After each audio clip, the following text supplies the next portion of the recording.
I always struggle for a good name for this episode because I think we do it every year where after 2 weeks, we're in the middle of double headers, we're a quarter of the way through the season, even though we only have 2 games of sample size, and it's time to make some decisions because the way our schedule works out, half the season's done in 4 weeks for us. So you have to figure out pretty quick whether you're going to try and run for the division or maybe it's time for next year.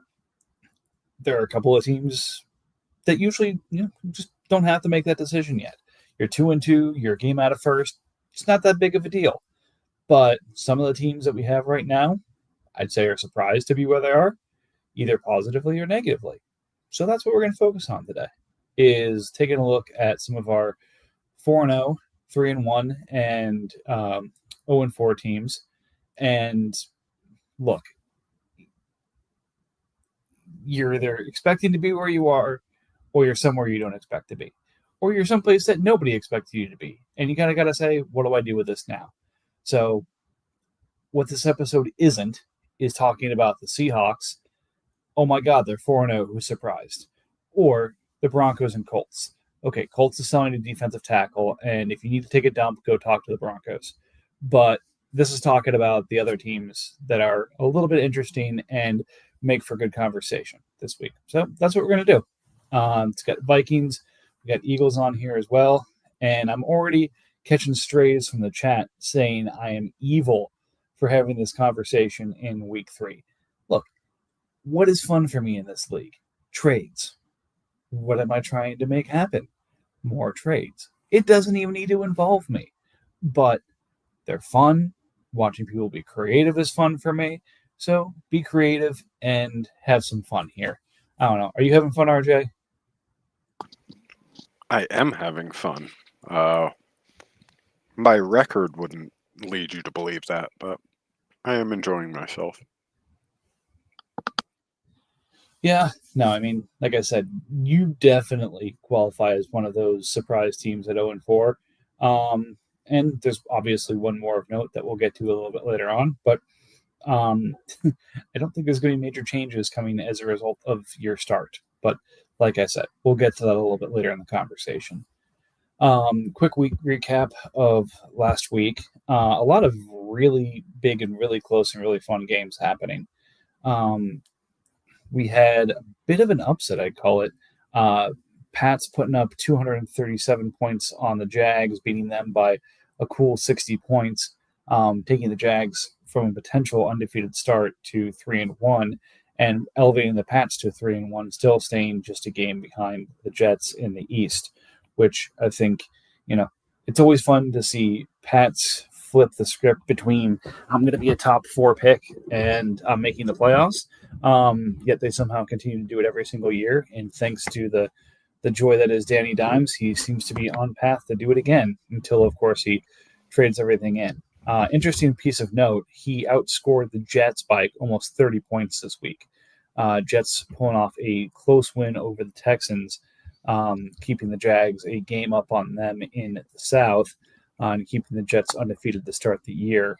A lot of teams, and this is going to be kind of a common theme, after 2 weeks waiting for their star players to really show up. We'll see if they do or not, but nonetheless, some teams not having that problem. Bengals clearing 300 at 313.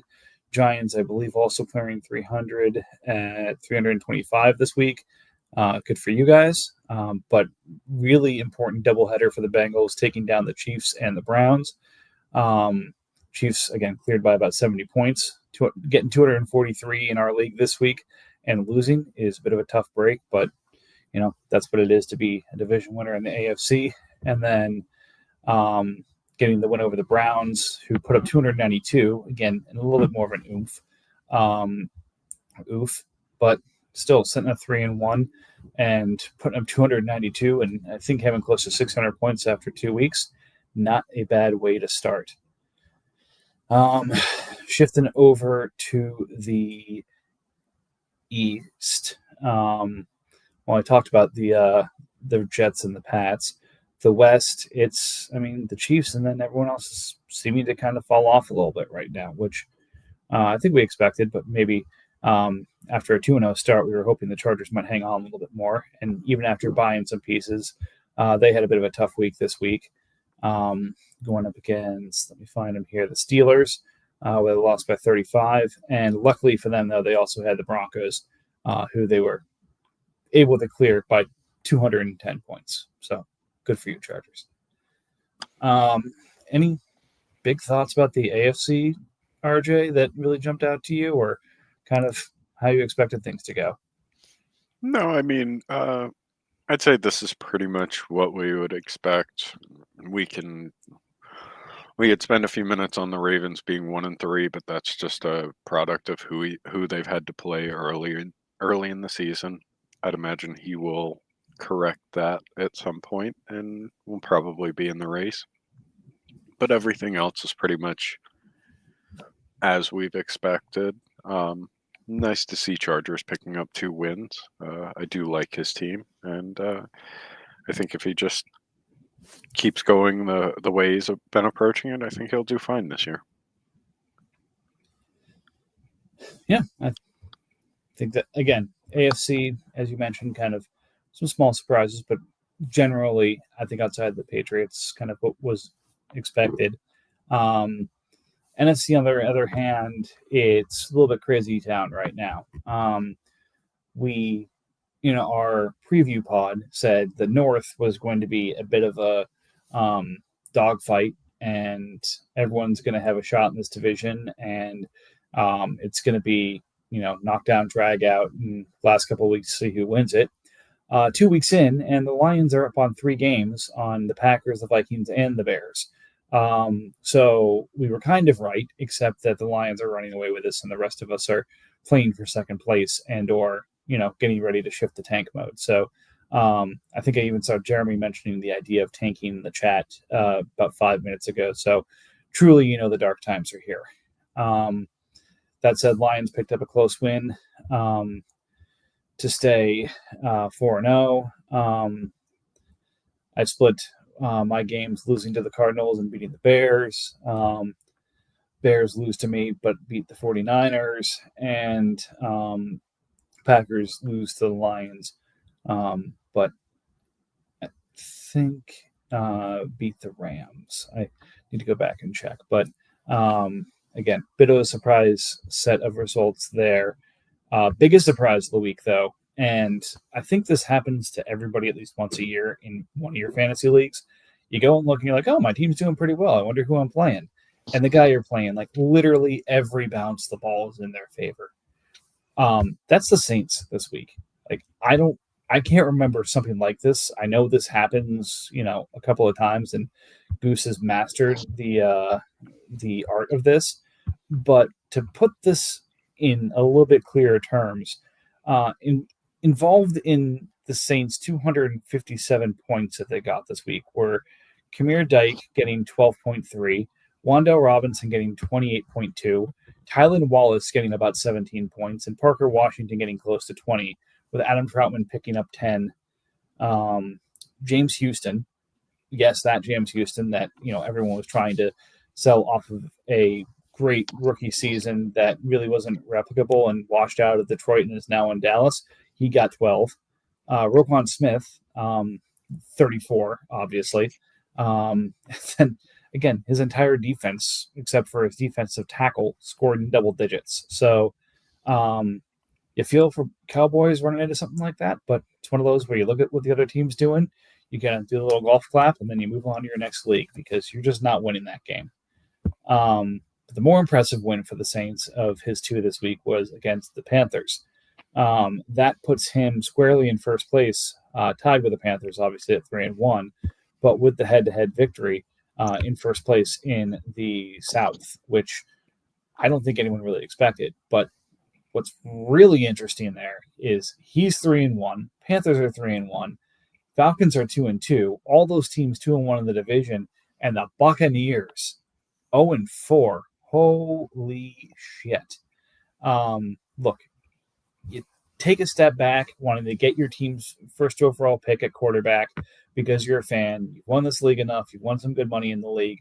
I get it. But I did not expect this. 350 points, 0-4. Look, he'll make that up as well, much like the Ravens.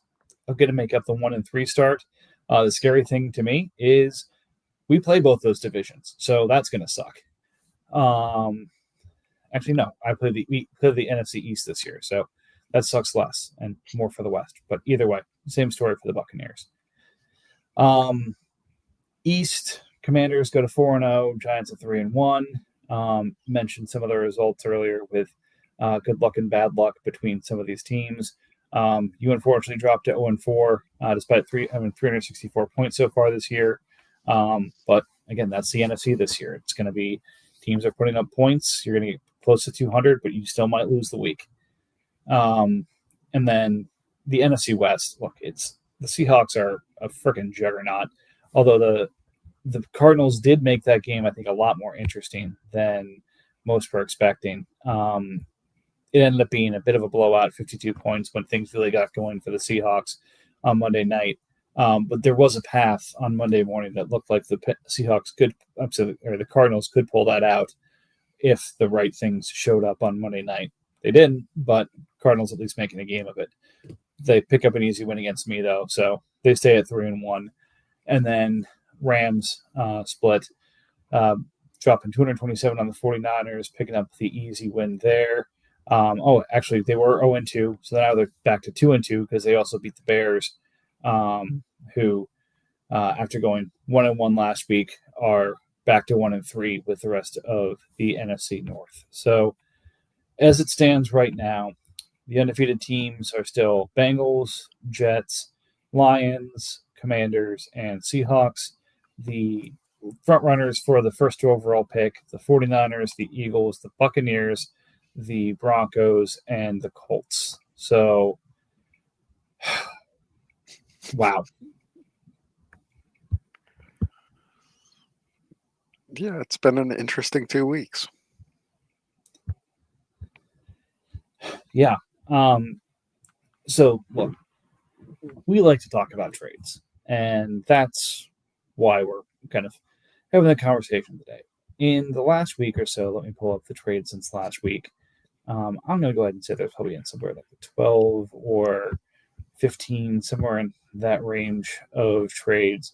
By the way, mad props to the Ravens for continuing to make adjustments and make improvements to his player bot. Love being the guinea pigs for that. And every time he posts in the analytics channel, it's something new and cool. So, like Jeremy said, we just need to figure out a way to get him and Lions synced up so the player bot has the projections from what Lions has put together. Obviously, that's what the next major feature needs to be. But in the meantime, 15 trades that have gone down since the last pod. Well, 16 if you don't count the post-pod action, which probably you should. But so 16 trades. We'll talk about those, and we'll talk about what we think other teams should be doing right now. Primarily the ones that are in a position that we weren't expecting, and frankly, the stuff that just kind of makes good radio. So, any final thoughts on the NFC before we jump into the trade portion of the conversation, RJ? No. I mean, I wish I was in the AFC and not the NFC. That'd be fun, but other than No that, worries. no. I'll put you in the North. I'll take it. I'll swap with the Ravens. There you go. Same result, just different division. All right. So post-pod action last week. Chiefs and Bears. Chiefs kept moving over Bradley Chubb for BJ Ojulari, and Bears second and fourth in 2027. Bears trying to add a couple pieces to score a few more points. Unfortunately, didn't really help them out this week, but the effort was clearly there. Titans moving Jahan Dotson for Chris Roland Wallace and a third. Dotson seems to, after a year with Philly last year, really actually be exerting themselves a little bit and picking up some targets there. I think he's double-digit points already, so it'll be interesting to see how that continues to work itself out from a target share perspective, considering I think A.J. Brown and Devonta Smith right now are combined for something of the order of 12 receptions for 100 yards and no touchdowns. So that'll change, but it's, the craziness that is. Look, you guys knew this was coming. I can't resist going more than 2 weeks without completely changing the direction of my team. So there were a couple conversations, and the one with Cardinals just happened. So there we are. Obviously, in advance of our matchup, Cardinals decided he needed to make a major move to make sure he beat me. I think this helped, but didn't necessarily do much for him. He had me pretty much dead to rights as it was. But Russ Wilson, Ashton Genty, Dylan Laub, Raheem Mostert, Travis Hunter, and Mason Taylor for Caleb Williams, Travis Etienne, George Pickens, Devon Vele, Sam Laporta, Donovan Ezeudu, and Nakobe Dean. He gets Hunter and Genty as major pieces of a rookie class. He already has Judkins and Egbuka to help kind of round things out there. And then with Mason Taylor, he's got a nice little offensive core of rookies to continue to let develop. Russ is a solid bridge quarterback, but he still has all of his picks for going to acquire a better longer-term one while Russ continues to put up points for him with moon balls out the wazoo this week. We'll see if that continues against Kansas City or if things get tragically bad for Russ Wilson. So, yeah, that was my trade. What do you think, RJ? I thought it was a fantastic trade. I like both sides of it. I think it's interesting that Cardinals had the first pick or traded for the first pick, took Caleb, and then ultimately has moved off of Caleb into this year's 101. Interesting move, I guess. I guess it makes sense if you're just kicking the can down the road and you don't ever want to think about your 5th-year option for your rookie quarterback. Until you are the competitive team you want to be, I don't think you want to start that clock. So it's a smart move in that sense. Well, I mean, the other thing is he had the 101 for a while this offseason, and then I got the 101 to draft Genty from him, and the picks that he got from that he used to pick Judkins and Egbuka. So as a result of, I'd have to go back and take a look, or I'm sure PlayerBot can do this for me. I don't know if it goes back far enough to do this, but realistically, he picked up the 1st overall pick, the 4th overall pick, and I think the 8th and 10th or something like that in this year's draft, which is not necessarily a bad haul in terms of this class and what's expected of it so far. Pretty solid to be able to build from. Yep. And we talked about what this means for my team, but all of these players are already off of my team. So, except for George Pickens, obviously we knew he was going to stick, but we'll talk about the rest of those teams later, or those players later. Colts getting DeJuan Smoot off of his roster and getting those points far, far away from him. Picking up in the process Azeez Ojulari and a 5th. Was a great idea considering Smoot put up a big fat 0 in week 2. So Chiefs may say that he was sold queer giraffes, but this is part of the Chiefs process. Sometimes they get sacks, sometimes they get zeros. As a process, he dumped Deon Walker to the Falcons to free up the space. Sorry, go ahead. Oh no, you're fine. Just the life of edge rushers nowadays, or rotational edge rushers. They are boom bust, and their bust is typically a 0. Yeah. So maybe it isn't processed yet, and that might be on me as a co-commissioner now. But next trade was Jalen Hawkins for Jordan Whittington. Whittington in the second year of his fifth round pick contract, putting up some probably depth receiver points, not stuff you want to have to rely on, but not the worst situation to be in. Safety going back as a result, Jalen Hawkins on a min contract, 1 year, 840. I was surprised to see there's not an extension potentially as part of this. I think Hawkins is potentially a temporary while somebody is out, but Nope. He's the 36 starter. points after 2 weeks. That might be something worth hanging on to if you can. That whole defense has been shifting and changing, and they were dragging their feet on the Peppers thing, but Hawkins is the starter there. I mean, I don't know how long that's going to be. They may look to get younger and improve in that, for next year, but at least for the foreseeable future, I think that's a fine pickup. I think that's a fantastic trade for both parties involved, because I know Browns is eager to get rid of Hawkins, and to actually get a player that's relevant and will score you points is probably really good for him, and for Bears to accumulate a cheap starting safety, like, that's fantastic. Some of the other guys that he has just aren't producing the way that they were expected. So, fine trade. Yeah, and again, he's doing a good job of shifting into points without having to burn major capital to do it. So, again, like you said, it's good to see Browns be able to move Hawkins. That was a labor of love there. Ravens wanted to move Sion Vaki, uses him to go from his fourth next year to the Falcons' fourth this year. So that's probably a win. Then, like I said, these players didn't stay on my team long. Travis Etienne, Devon LA, Sam Laporta, and the Rams 26th third going to the Chargers for Rashee Rice, Zach Ertz, Ben Sinnott, and Junior Golston. Other part of this deal, Caleb Williams, TJ Giddens, and the Raiders first and 27 to the Giants for Josh Dobbs, Drake May, Isaiah Pacheco, and Walter Nolan.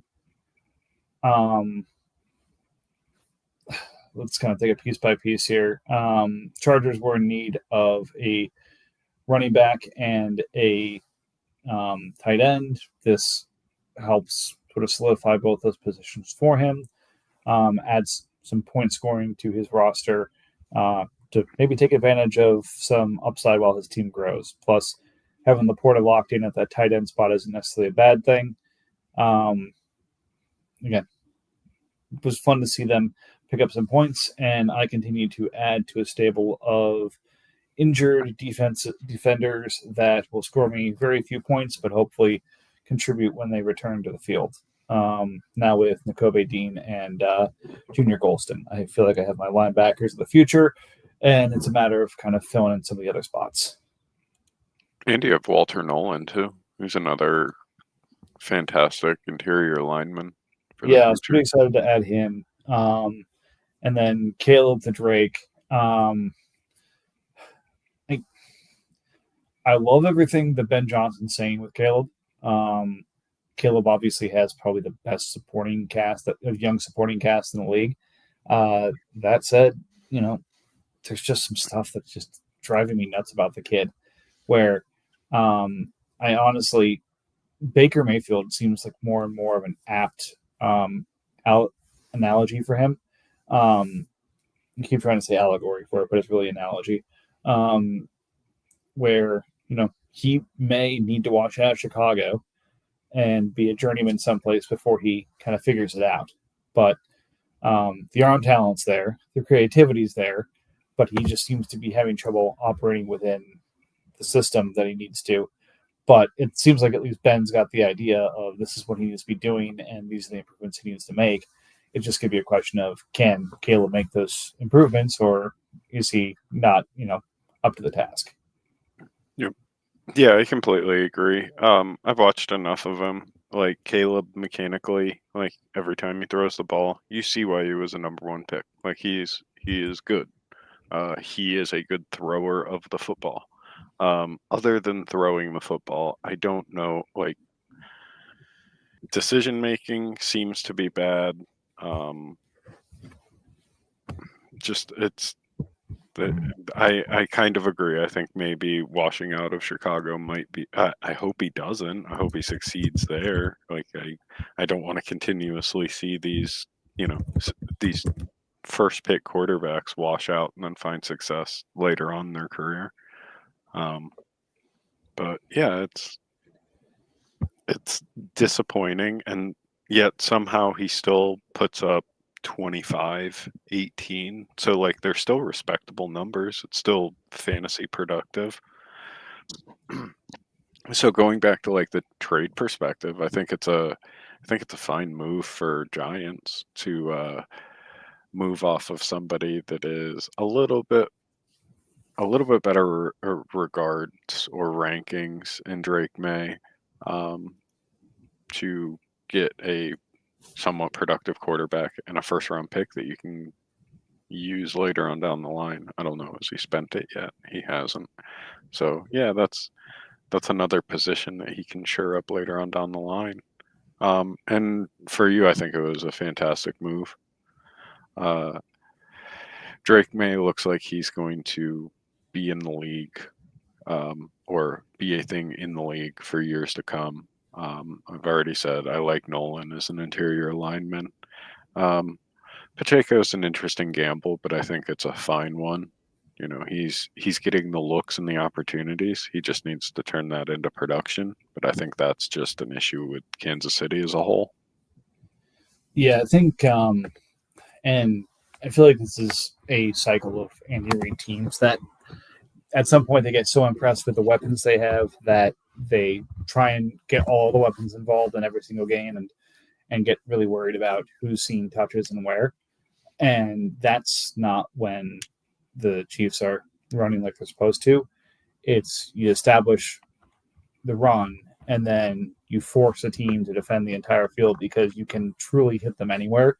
That's when the Chiefs really get dangerous. So, yep.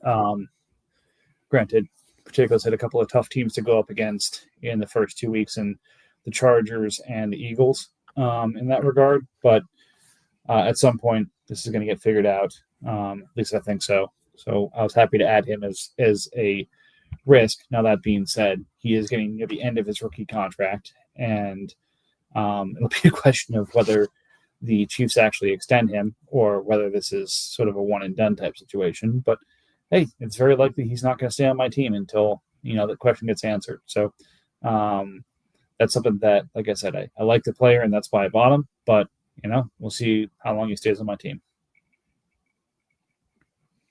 Fair.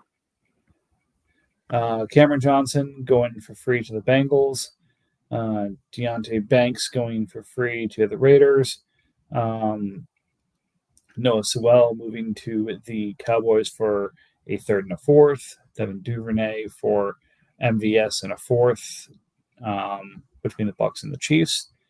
Hall of Famer Zadarius Smith to the Browns for Christian Wilkins, Josie Jewell, and a fourth. This puzzled me. This felt like a dump. And Smith, I think, had recently just signed with Philadelphia. So it's kind of, you're trading a productive player for a fourth and two dumps. I would like to think I would have jumped into the bidding on this, at least with, an injured player or something like that. But great buy by the Browns here. A very timely swap of backups here. Giants moving a third and a fourth, and Mason Rudolph to the Bears for Tyson Bagent. When I first looked at this, it was Wentz going to the Bears because, that needed to be done. But I think Bears already has Wentz. So yep. I did admittedly talk to Bears when I had Caleb Williams, thinking it would be kind of funny if I traded him Caleb Williams and gave him his real-life quarterback, since he already had the backup there.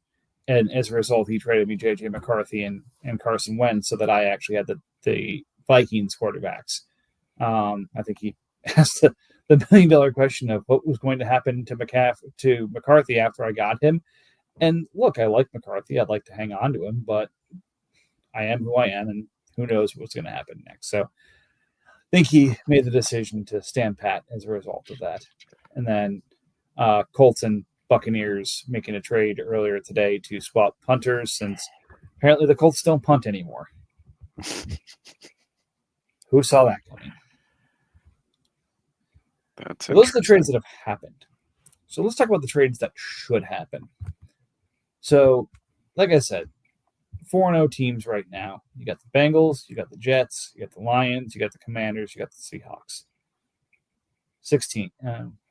Bengals, Jets, Lions, Commanders, Seahawks. 5 teams. I don't think anyone is surprised that Bengals is there. But, and again, this happens every season. And it's just who's got the shit luck this year that it happens to. A premium quarterback gets injured, and the question is, do you move him? Now, there's a couple of them this year. Burrow is the highest profile for sure. But then you have J.J. McCarthy, and he's on the Bears. You have Brock Purdy for you as a 49er. You've got, I think, even Jaden Daniels is dealing with some injuries right now. You got a lot of quarterbacks that are dealing with some injuries as we go here. And you got a lot of really good teams involved in it here. So if you're Bengals, you have Browning, so you're safe because he looks, solid enough. But that being said, in his last 7 games, he put up about 250 yards a game, but less than 2 touchdowns and a pick each game. That's not as impressive of what you expect from Burrow, but it gets you there. If you're Bengals, is this the time to replace Burrow with Browning and save some money someplace and pick up some assets elsewhere? Or do you say, hey, I can stay the course. I still have a juggernaut of a team, and I just pulled out a big win over 2 really high-powered division rivals.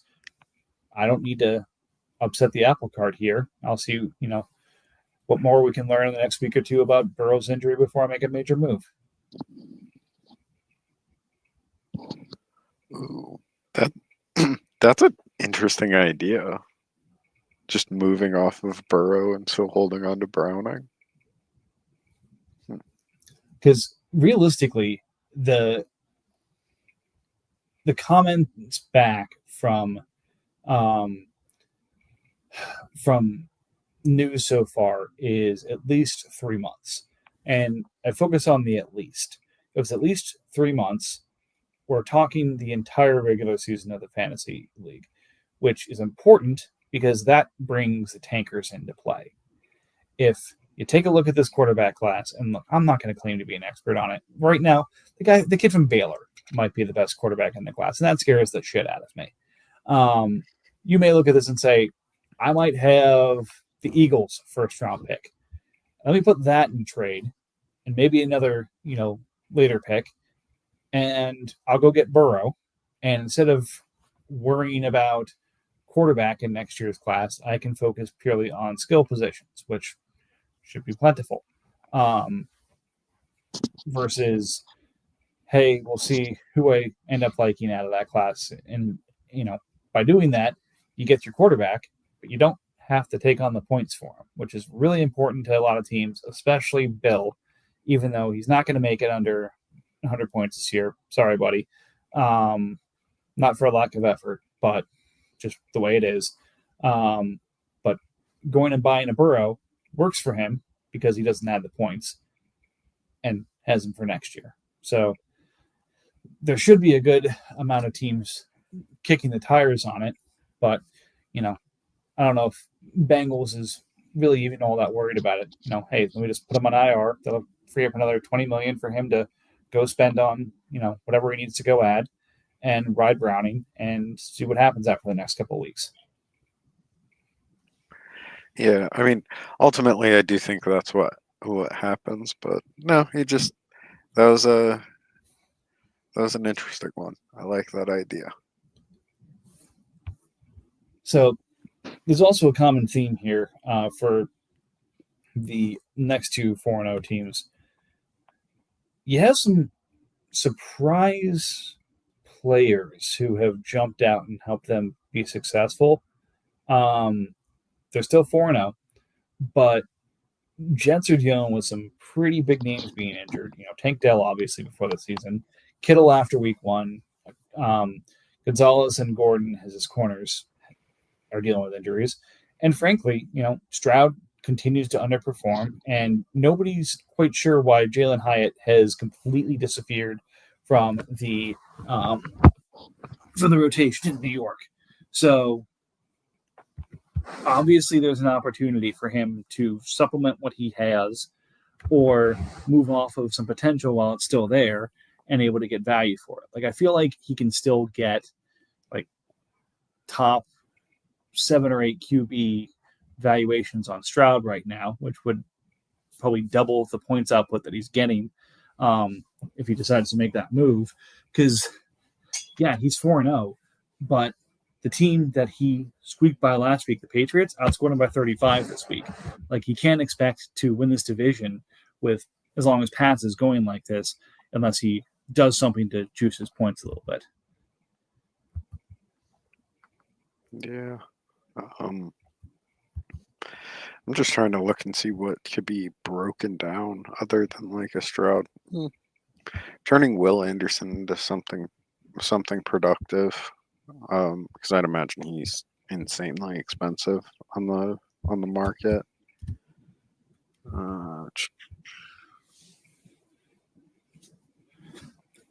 Kittle's the thing that really jumps out to me, for example. He still has Freiermuth. Conklin is getting some points, so it's not a complete loss. Wow, yeah.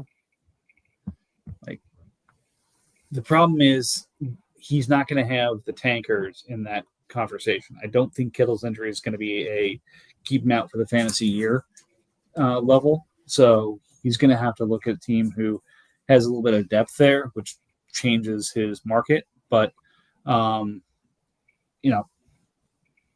there's pieces and value he can be moving, either that is injured or that is underperforming to set this team up better for the future here. Now, whether he does that or not, it's the Jets. I don't expect him to. And I think that really could come back to bite him this year, especially if Daniel Jones keeps playing the way he's playing in Indianapolis. I think it makes the Patriots into a real, far more dangerous team in the East. Yep, I agree. I give him the edge, just activity. He's somebody that's more likely to pivot when needed, and just he will keep his roster productive. And then the other side of the 4-0 teams, the Lions. Just a quick note I saw there. He's got a bunch of rookies that I think we're all kind of enamored with, but just hasn't fired yet. Jadon Blue, I think preseason we were expecting eventually would shake out as the Dallas leader of the backfield. Javonte Williams seems to have that pretty well in hand right now. Blue, I think, has been a healthy scratch both games, so hasn't found the field yet. Ferguson's been on the field for 4 snaps. Carter and Emanuari haven't really been out there. I think 20 to 25% of snaps is really all he's been getting. Then he's got a couple of guys who just haven't really launched. Malik Willis, bit of a unique situation on his 4th year, probably not 5th year optionable, but if anything happens to Jordan Love, he's going to be a really interesting player considering how he's performed in the times where he has gotten starts. Mechie in his new spot in the Eagles, and then Miles Murphy seems to be a part-time pass rusher in the new scheme for the Bengals. So really, he's got a lot of the same needs everyone else does. Finding a running back, finding a tight end, finding an edge, finding a safety. Some of those things are outrageously expensive. And, he could pivot basically directly from the 4 rookies I just named and turn those into productive vets and get himself in a position where he's the 2 seed and really in a position with his receiver depth with Josh Allen and everything else that, bring on the Seahawks. I don't know. Is it crazy to think that so we've seen Jacksonville move off of a running back. would it be crazy to think moving Tootin and something else for maybe the combo pair of like a veteran running back and a younger running back? How would you feel about that?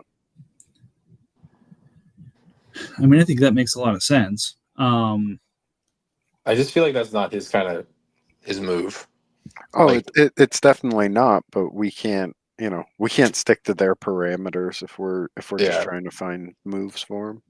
I think now that Tootin like has himself a role, like if he can sell high, great. But he also might just want to be like, let me try and package like Blue and Ollie Gordon, who like could have roles later for someone else who's getting reps, but is not like a long term solution. But like, I don't know, not Nick Chubb, but like someone kind of like in the Chubb scenario. So like I don't know, I use that's a good example, Nick Chubb. I use like me having Javante like as Yeah, a exactly. Yes. is like a gauge, and like if somebody comes to me with Jaden Blue and Ollie Gordon, like that's an instant decline because that's 3.1 points Yeah. throughout their season. But if somebody came to me with like Tootin and I who was one of the Miles Murphy is a great example. Somebody that's at least seeing the field, I'd Hmm. probably consider it. And like he's already done the legwork of getting Blue, so like picking up somebody like Javante wouldn't be a terrible idea. And I'm not telling Lions to come send me this offer. It's an instant decline in my eyes, but it's not an unreasonable concept to maybe package Tootin and somebody else that's young and move into, I don't know, who has James Conner? Panthers. Panthers, but he also has Trey Benson. Okay, Yeah. so that for the young guy is probably too high of a value. So maybe not going out and getting that pairing. But if he went out and tried to get James Conner, that wouldn't, or somebody of that, you know, that type of player, I don't think that's an unreasonable idea. See, I would almost like go after like Aaron Jones now that he's going to be out for a month Hmm. and pick up those points for later in the season when you already have a lead. Now, will Jeremy and Lions ever do a trade together? Like, talk about two ships in the night, like. But there might be some other. I'm not like rolling through the rosters here Well, for like a similar type of. you mentioned that another one that might be a decent thing to look at, Joe Mixon. I don't know what his injury Yeah, outlook is, but somebody that's already on IR that you can buy maybe for 75 cents on the dollar. yeah. Or like maybe Pat's like is tired of DeAndre Swift and Roshan, and you could do something there. If he wants to take the committee approach on the Pat side. Hmm.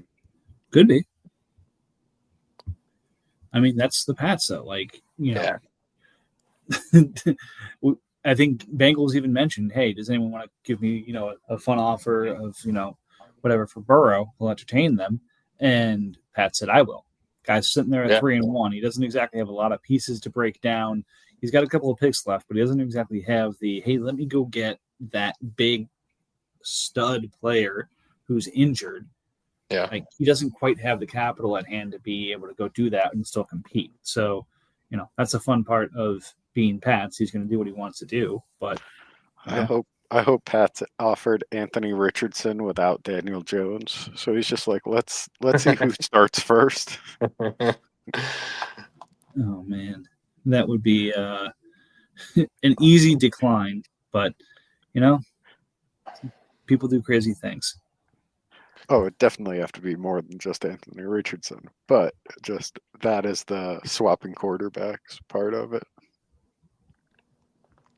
An interesting one would be Cowboys. If he just finally decides to sell, he still has his picks. Get Montgomery. He has the cap space to eat it, and Cowboys can get younger. in a couple of places there and just kind of, or maybe picks up some picks and can have just commit to the rebuild at 1-3. Yeah. I don't know. Like I said, and he also has all of his picks, the Lions. Yeah. So it's out of character for him to make win now moves. Plus, I think part of his strategy with all of his picks this year was London, Olave, and Puka are going to need to get paid, I think, after this year. Yeah. And he's already paying $55 million to Josh Allen. So, like from a cap perspective, he's got to be careful for sure. It's got to be like a 1-year deal if he's going to do anything. Yeah. Yeah, it's kind of like there's this interesting like market for, obviously, like a lot of us are thirsty for running backs, but like there's a lot of teams that have like 2 or 3 like really productive ones, and therefore like just kind of are like having a stranglehold here because like and there's a couple teams like the Jags and the Rams who just like are not engaging in the trade market, and so like both of those teams could probably use pieces elsewhere and break those down, but are not very liquid, I'll say, on the RB side. And then there's, Seahawks and RJ over here, and they're clinging to them with every fiber of their competitive being, knowing it's a competitive advantage into the rest of the league for the season. Yeah, I mean, weird absolutely. Market. Everyone else wants something, you have it. Scarcity. Yep. Nobody's getting my running backs for cheap. We know. Hampton sucks. You should send him to me. No, he's playing so well that he's turned that team into a passing offense. He blocks so well that there's no need to hand him the ball anymore. Yeah, the warrior poets of running backs that we were expecting of Amari and Hampton and Genty, who were going to redefine the position and take over the 1 and 2 spots overall in Dynasty, I think have combined for a total of 100 yards so far this year. So not exactly the start we were hoping for. Joke's on me. I spent 103 on an offensive lineman. I spent 101 on a gadget running back. Hey, we have a commission on now. We can ask pass block points. I mean, let's work that in. Well, I mean, I forget which one of the analysts would put it on there, but it's a really good point. Average yards before contact for Genty in week 1 was -1, meaning some of all of his runs in week 1, he was hit more often in the backfield before he got into the line of scrimmage than anything else. And the major improvement at week 2 is week 2, his yards before contact were 6.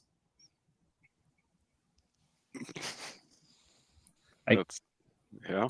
Tell you what, Pete, you love to run the ball. You love to pound the rock. You might need to do something about that line first, dude. Or, I don't know, maybe not have your quarterback throw a pick on the first play of the game. One of those 2 things. More likely both. Yeah, it's kind of shades of like the early Saquon seasons with the Giants where like he'll make an amazing handful of plays in a game, but then there's just a lot of empty calories of touches that are just going nowhere because of the situation. Oh man, that's a really fun trade. It wouldn't happen in our league. Somebody just came through in a different league than I'm in. Somebody just traded Jake Browning for Anthony Richardson. Oh, interesting. Anyways, fun ideas. Look, all due respect to the Commanders and the Seahawks, I mean, I'm not going to get on here and spend time talking about the Commanders needing to trade for a cornerback. Like, no. And Seahawks, I think every position he has, he might have double-digit points across his entire roster right now. So, really no point talking about those guys. I'd rather get into the 3-1, the 0-4 teams. Browns, same measure. He's got a really interesting situation. It's the embarrassment of riches. Look at his receivers. Really fun fact. Top 3 receivers do not include Terry McLaurin or A.J. Brown for the Browns right now. Yep. Why is there Is he a return guy? He's a return guy. We need to fix these return Yeah, points. the rookie from Minnesota has more points than AJ Brown, and he's 3-1. He lost after scoring 290 points. The team's fine. Like, I'm not going to spend much time talking about this. It's more of a question of does he want to convert some of his depth so that he can spend it somewhere else at some point? But that's not the way Browns does things. Or if he does, it takes him 6 weeks to go do it anyway. So, not a whole lot to talk about there. Our first really interesting 3-1 team, I think, is the Jags. Started 2-0, picking up a win against the Texans. Lost a tough one to the Pats. He's still up a divisional game on the Texans. The question I have here is he's got really two ways to go add points as far as I see it. Caleb Johnson is going to be worked in from time to time. He's not going to be a primary back, it looks like, in Pittsburgh this year. It looks like he's going to be that second or third guy at best. It's Jalen Warren's show, and other pieces may get, and it looks like Kenny Gainwell may have jumped Caleb in the pecking order to start. And he's not even getting special teams work right now, but he's still a highly regarded running back. Can he move Caleb for some of his C needs, or is it time to break down Mahomes? He also still has his entire draft class over the next 2 years, right? Like, this is an owner who does not typically do a lot of transacting. So, like, he doesn't even have to break down Caleb if he doesn't want to, like, go that route. Like, just spend his picks and fill out some of these holes. He needs a defensive end. He needs a receiver one. Like, fill out a couple of these holes, and this is such a stronger team if he just spent his first and second round picks trying to do this. That will be really fun. Again, a team that likely will not sell, but will be a really fun trade partner for the Jags or the Bucs. Like, yeah, send them TJ Watt. Send them a lot of the defensive pieces that you've added here that are big names, because that's what Jags likes to buy. And let him buy them with his picks. And again, keep Mahomes intact. But I'm just saying, if he wanted to break down Mahomes to a couple of pieces, I remember back 2 or 3 years ago, and Bill's not on to be able to comment to some of the stuff he saw. He can probably get 3 or 4 or 5 starters for a Mahomes who's scoring 25 points a game again after the first 2 weeks. That guy's going to fetch a good amount of stuff in the trade market, only for $30 million too, especially with Lamar and Josh Allen going in the 50s. It's always tough to do. Big name quarterbacks, you want to sell for the moon, and nobody ever wants to pay the moon. So it's impossible to really sell them. But I think that would be an interesting thing to see Jags kick the tires on here. I do agree. I think that's the best course of action. I mean, trading his picks this year to get a little bit more competitive is probably the best choice. But if we're just talking about moving players, I agree. Breaking down Mahomes is probably the wisest of the decisions. Yeah, it just becomes a question of will he, and to your point, Giants, I mean, he hasn't really been the team to make those kind of moves. So, yeah. Saints would be kind of an interesting partner for him. Like, get Dak and one of his defensive ends, or a linebacker. I don't know, like, exactly like what the combo would be there, but like maybe it's like Wandale, Dak, and a defensive end. I mean, that's a that kind of an upgrade. Is that too much? It's almost going the other direction. Is what they're both 3-1, and look, the Jags shouldn't be selling. But if you took the Jags offense and put it with the Saints defense, you have a really scary team. The problem is the Saints doesn't control their first next year, so they're not going to sell out for complete points. They might, but that's not an advisable thing to do. And Jags are 3-1, so even though he controls his first, going full tank is only going to probably get him to, late tens, early teens in terms of result. So we're kind of past the point where putting those teams together works, but you're right. You put the defense and how they're showing out for the Saints with the offense the Jags have put together so far, and not a bad situation. Saints still has 4 firsts to play with here. He'll probably win the bidding war of whatever team decides to sell first. I mean, he'll have the ammo to try and. But that's my problem with Saints. Like it's such a weird situation because he just scored 260 points. Like that's a really good week. Yeah. But you're not going to get that from the players he got that from on offense. Yeah. Like, come on, Tylan Wallace scored 17 points for you. Like, it's just not going to happen. So he has to get a running back because he started Craig Reynolds this week. He probably needs to get 2 receivers, and I think he may have a tight end. I can't recall off the top of my head. It's a large committee. But yeah, he's got Dak, he's got picks, and he's got a really good defense.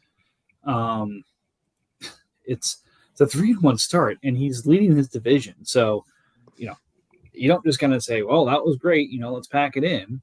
But, man, like he's got picks. He's got capital to make the move. I just don't know who that move is with. Well, he's got Rams first. Rams at 2-2 here. Still putting up good numbers, but like, could he get a running back off of Rams for that first back? Now, I tried that, and Rams wasn't interested at the time, so I moved off of that pick. But like, that there's potential one avenue. The problem is his other firsts are all in 27. So like, how patient are sellers going to be for some of those?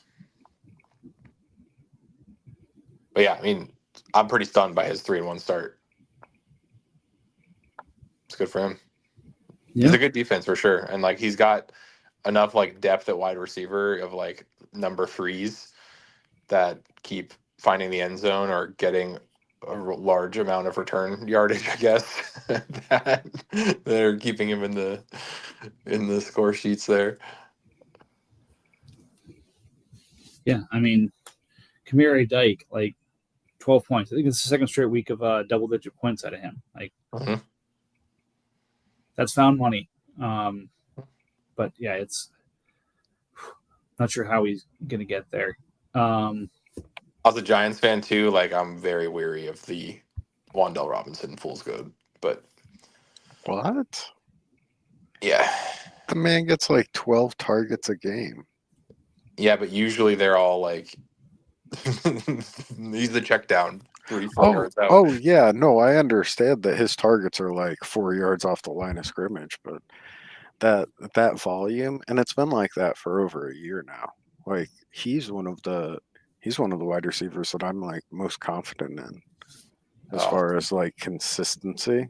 Like he's the ideal, especially in our league, he's like the ideal wide receiver 2, wide receiver 3. Well, yeah, but the problem is he's his wide receiver 1. That was more my point. It's like I'm not expecting like him to be able to lead this wide receiver room all season. Yeah, no.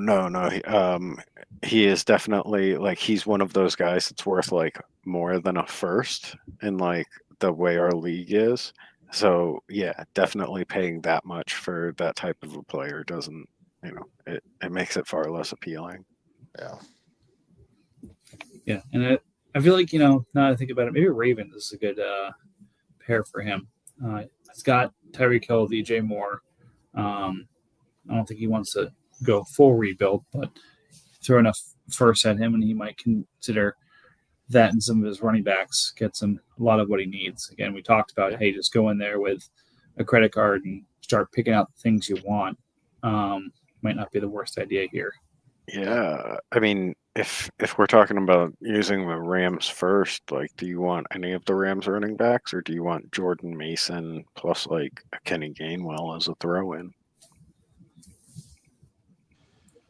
think that might be the thing to do.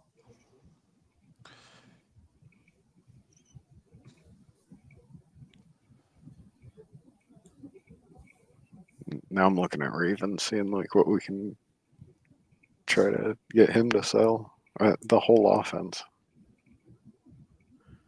Start He with doesn't have Rico his pick Dowdle. though.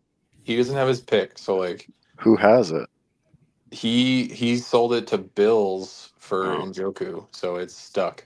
Oh, yeah. Nope. He's stuck. I mean, that's the thing. If Colts, Bills, or Broncos have your pick, sorry guys, that's not moving from there. Yep. A couple of other interesting 3-1 teams are the Panthers. Tough luck running into Saints last week that we talked about. Living dangerously with Tua, but so far it hasn't hurt him too much. He's got some found money in some of his depth, or at least some of his defense that is yet to fire. Looking at Fisk and Verse and some of those pieces there. Losing Cansey to the torn pec is not ideal, but he's got ways around that. But, I feel like the easiest way for him to get off of Tua is going to involve Worthy. And his injury couldn't have come at a worse time, trying to separate himself from Rice in terms of the pecking order of receiver. Thought he was trying to separate himself from Travis Kelce on that route. Travis Kelce tried to separate Worthy's head from his shoulders. That said, I agree. Yeah, I feel like the way to do this is to go with like Worthy and Tua to somebody and saying, what does that get me back? Yeah, I think the Tua just has like two pretty shitty narratives, three really against him right now. Like, one, the concussion fear, two, his like very volatile play, and then three, just the vibes of Miami in general. Like, I feel like he's not going to get anywhere close to fair value off of a Worthy. Like, he almost might as well just ride it out with Tua rather than, unless he's getting like a receiver back that he can live with. That's like a clear downgrade, but like, I don't know. I just feel like I don't know what quarterback I would be interested in moving off of for Tua and Worthy. 9:43 p.m. It's basically just Worthy. Like, I would be only looking at the teams that have two quarterbacks. Dolphins probably won't be interested. Rams hasn't been very active, but has like the Geno Stafford. Like, that would actually be kind of an interesting one with Rams, where like he needs a receiver. Yeah, could he trade a running back? Like, would it be Stafford and Tracy? Yeah. To get them, like he doesn't have the cap space to pull that off, but is that an option? Or maybe it's not Worthy. It's it's Debo trying to sell high on what he's been doing these first couple of weeks with Washington, assuming that like McLaurin's going to start getting more of that volume and stuff later. Could Panthers go to Cardinals with just Tua and get Russell Wilson and Jahan Dotson? Yeah, probably. But like, that's another like short. I mean, I know he likes Dart. I think he would love to be able to trade for Dart, but I don't think at some point this season, Russ is not going to be a starting quarterback, and then Panthers is basically in a same boat. Yeah, I think it's fun to see Dolphins put that out there with no intention of actually moving any of those players, but I know he's dropped it back to whatever, I think, fifth string running back on the Lions and Cam Akers now that he's signed with the Vikings. But at some point, will be interesting to see Dolphins wake up from his nap and figure out what he's going to be doing with that team. But yeah, speaking of Cardinals, I think this is the definition of the Paul Rudd meme. as I see it. You look at him and he's like, wow, who expected this? Not me. 3-1. Yeah, he had a tough loss to the Seahawks. Like I said, it was a lot closer going into Monday night than it ended up being. But he's looking like he keeps this together. He's going to be a playoff team. He still got his picks, and he can figure out quarterback with those picks. Whether it's Russ and those picks or whether it's just the picks themselves, like he's going to get himself something. And if he does that, not a bad spot to be in. But I mean, at this point, the quarterbacks are so hard to move in this league because if you have one of the top 5 guys, and I'm talking like an Allen, a Burrow, a Hurts, a Mahomes, like you want what you would expect in the NFL for that player. I want a young viable option. I want at least a first round pick, if not more. I want, offensive pieces or defensive pieces or things that can build out the rest of my roster. Like I need like 3 or 4 or 5 things I can say, hey, yep, these going to help me do better on my roster right now to move someone like this. And there are 2 or 3 teams with the depth to pull something like that off, or it's a pure picks trade, in which case a team has sacrificed 10 players to get those picks, and now I'm going to convert that to one quarterback. That's often a tough sell. So, again, then get to the other side of that, where if you're outside that, like, hey, is that guy worth it? Like in one of my other leagues, I'm trying to trade. A guy has Herbert, Dak, and May as his quarterbacks, and it's a partial super flex.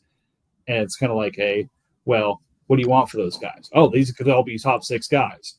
Yeah, but they're probably top 15, top 20 guys right now. So I'll give you this for them based off of it being a partial super flex. No, I want this player for it because he could be top 6.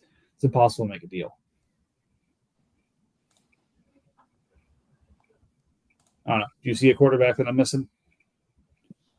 Nope. I think you're correct. Any starter holds a value of like what, a minimum a late first. So yeah, I agree with quarterbacks just aren't easy to move. Like you pay an insane premium for, I don't know, let's call it the 6 best quarterbacks in the NFL because there's a level of production and job security. But yeah, it translates to being roughly the same value in our league, and you're basically giving up your future just to have one of those quarterbacks if you aren't already set. So a lot of people have to play around the fringes with, gambles at quarterback.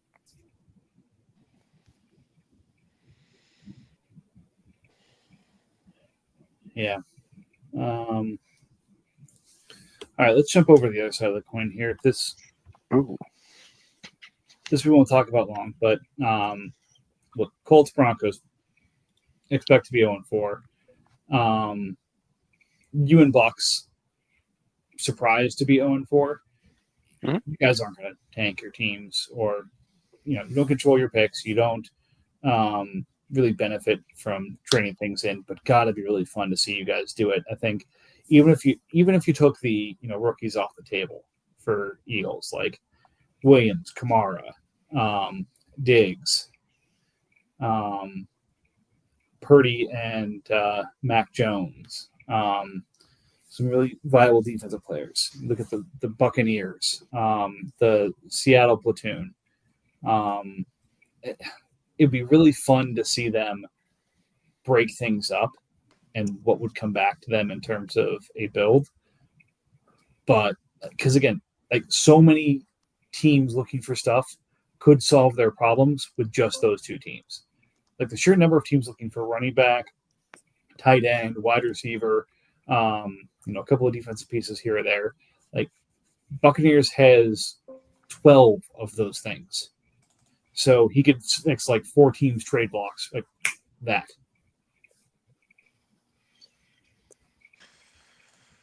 I mean, So if there was a time to do it, like this year is the year to do it, mostly because who was it last year that kind of bowed out without their first round pick and still ended up with two of them in the top 10? Is Was that it Colts? Saints or Colts? But yeah, somebody did it last year, so it is a proven approach. Just hold on to your young guys, and you'll have enough production to not be, the 105. Broncos has both yours and Bucks 26 first. Oh yeah, right. I figured that just by the amount of picks Broncos has. Yeah. Yeah, I'm clueless as to where my picks go, but I mean I know when I trade them who they go to, but I'm sure they I looked it up. I was curious like where they were at, and yeah, Broncos has got them both. Yeah, Yeah. I think I had them both at one point, and then I moved them to Bill in some kind of swap to get my pick back. See, it'd be interesting if he were to be like the one to buy, Burrow or something with these picks and like get them back into circulation, so that you guys like could consider a pivot. Well, no, Well, I mean I'm sure both not Broncos, Bucks and I could start to break down our team, acquire a couple of picks, pay a slight premium to Broncos to get our picks back. I don't know, a first and a second, maybe something of that nature. I'm sure that could happen, but mhm. also I'd imagine Bucks feels the same way, where just I'm Yeah, not going to do all that work. yeah, I may break down the team, and if I just happen to get my first round pick back, cool. But I don't need to. yeah.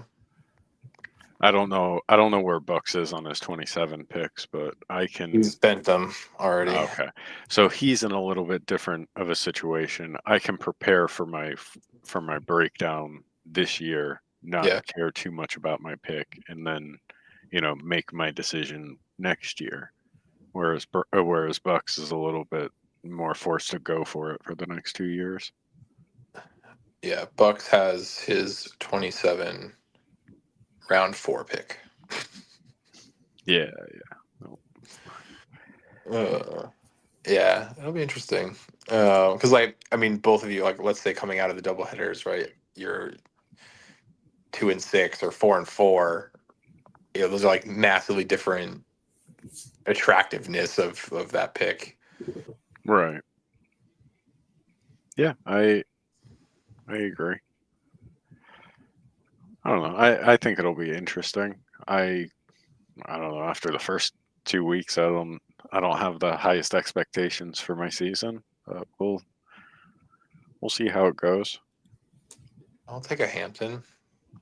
No, I think the approach, like Mike said earlier, would be the approach if I did it, where like the young guys wouldn't be, like I wouldn't even consider moving them. Yeah, But the old guys might consider moving. Javante's somewhat expiring contract, so he's probably not a bad move. But I don't know. I guess if nothing crazy happens this week, we'll find out next week. all right. Well, knowing Purdy's going to be out for like a month, would Worthy be enough for you to move Purdy and Mac for Tua? Just to like go No. back to that scenario. Yeah. No, I'm very happy with my quarterback situation, and because of how difficult it is to buy a stable quarterback, I don't see myself moving away from the San Francisco quarterbacks unless I get something that I feel just as good about. Yeah. Just an interesting, because like Purdy was injured. I was just like, it's kind of an interesting experiment there. I don't know. I think as far as value, it's probably, I don't know. It's probably not quite there. But I think there's a world where somebody's a little bit more optimistic about Tua that would do it. Yeah. No, it becomes difficult to try and make that happen. Yeah. last but not least, are the 49ers. I think everybody expected that this is kind of where things were going to end up for them. They still, though, traded their first this year to get Justin Fields for some hope, and now Fields is injured again. Look, I've got your first. I'll trade it back to you. You know, we're in a bunch of leagues together, Andrew. Come on, let's just do this. Get your first back. Sell Nico, sell Aiden, sell Fields, and sell Patrick Queen, and go build the team here. Like, Is that what you're asking for his first? no, I'm not asking for all four first. Come on now. I've sent him a bunch of offers involving his first, and I've just gotten straight declines. Like, let's do something for the first. Blow your team up and build. Like, Yeah. let's just get this done. Yeah, I mean, I think you guys covered that trade when it happened. Like, He has Zach Allen on a $3.2 million deal. I think he just wins off of that. Like, he could go winless and just still feel satisfied with himself on the season. I mean, That's what I mean, though. Like, he's got some good pieces for sure. Yeah. But he also just is missing some big pieces, and he's clearly the fourth fiddle in his division. And, like, I mean, we like look at Ravens right now, right? Like, he went all in, and he's 1-3 in a very hard division. He's 200 points behind the top two guys, and like this division for like 3 years, like one of them should just bow out and just tank and stop trying to be the third or fourth wheel in this division and just be like, I'm gonna reset and build this thing over the long haul. Some teams are like very happy to do that pivot, and some are very reluctant. But like, you got to read the room. Like, Yeah, become trigger happy with your tanking like the rest of us lunatics. yeah, I mean, he's got the Souths. The NFC West has the Souths. They have the NFC South and the AFC South this year. So just, you might pick up a win or two here, but your pick is likely a top 5 pick. Yeah. Get it back, make it yourself. Mike is pinning your pick to pick number 5. Therefore, Nico will do it. I'm a reasonable person. And, look, he this happens with everybody. So a great example is the Bills with Dak. And I've said this story 1,000 times, so anyone who's listened to this before knows this. Eric, owner of the Bills, picked Dak out in a bunch of his startup drafts when he was a 5th round pick, and grabbed him in the 18th round of all of his startups, and this is going to be the guy, and I love this guy. Had him everywhere, full on Dak truther, and got him right. And it was not going to be possible to move off of Dak until Eric was ready to move off of him. You could offer him Josh Allen and 3 firsts, and he would probably take that. But, it just wasn't happening. And I think 49ers feels that way about Nico. Look, he was somebody that was identified, wasn't exactly the first receiver off the board in his year. Niners, I think, took him in the draft, was one of his guys, and that catch last night, like, he's one of the premier receivers in the league. And I think actually, RJ, you nailed it. He's maybe one of the most valuable receivers based off his contract in this league. So I don't blame him for not wanting to move his guy. But if you talk about trying to get back to relevance quicker, Nico Collins is going to get you a hell of a lot more than some of the other pieces on that team. Yeah. Or hey, don't get your pick back and go ahead and do the stuff. I'm fine picking picks in the top 5. All right, come on. Are you going to make that pick? I don't know. What the draft is 8 months from now. I don't know what's going to be on my team and where and how and when. Yeah. That's future Mike's problem. hour and 20 You minutes. skipped over my team at 3-1, by the way. Sorry. Solid review, solid ideas for teams to build off of. We see a lot of green on the online for the chat right now in terms of who's online and trying to make some things happen. So hopefully this is inspiring.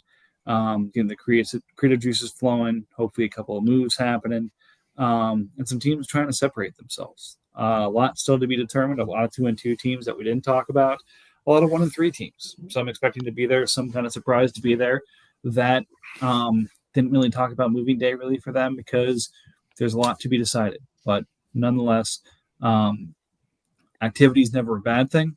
Nothing else, kick the tires, and then you know for sure whether the market's going to bear your price or if, you find yourself in an embarrassment of riches and in a happier place than you were expecting. But speaking of happy, always thrilled to have Eagles and Giants join me for these things, fellas. Appreciate you taking the time out of your busy schedules and your evening to go through this and talk about our wonderful league. And good luck to both of you. Giants kicking the 3-1 phone. Eagles bouncing back. And shit, I think I have to play you guys in the next couple of weeks. What am I saying? Fuck you guys.